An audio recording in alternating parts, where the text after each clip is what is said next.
Share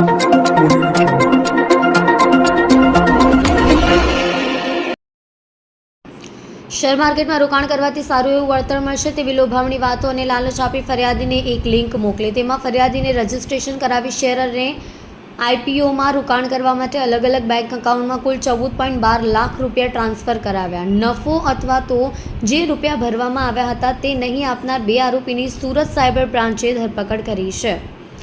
painter અને driver તરીકે ધંધો કરનાર આ આરોપીઓએ સાયબર ફ્રોડની ઘટનાને અંજામ આપ્યો છે. 14.12 લાખ રૂપિયાની લોભામણી લાલચ આપી ટ્રાન્ઝેક્શન કરાવ્યા હતા. નફાના માત્ર 100 રૂપિયા જ આપ્યા હતા.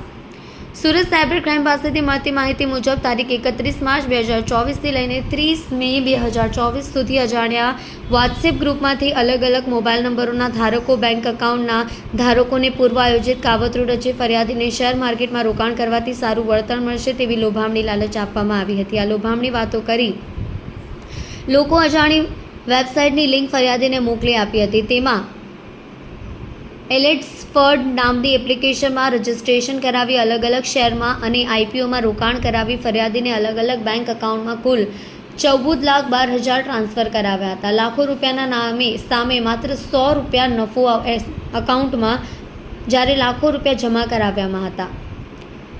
આરોપીઓએ તેમાંથી માત્ર 100 રૂપિયા નફા પેટે બેંક એકાઉન્ટમાં જમા આપી બાકીના નફા પેટેના રૂપિયા કરવા ન દઈ તેમજ ફરિયાદીએ શેર માર્કેટમાં તથા આઈપીઓમાં રોકાણ પેટે ટ્રાન્સફર કરેલા કુલ 14,12,000 પરત ન આપી ફરિયાદી સાથે સાયબર છેતરપિંડી કરી હતી.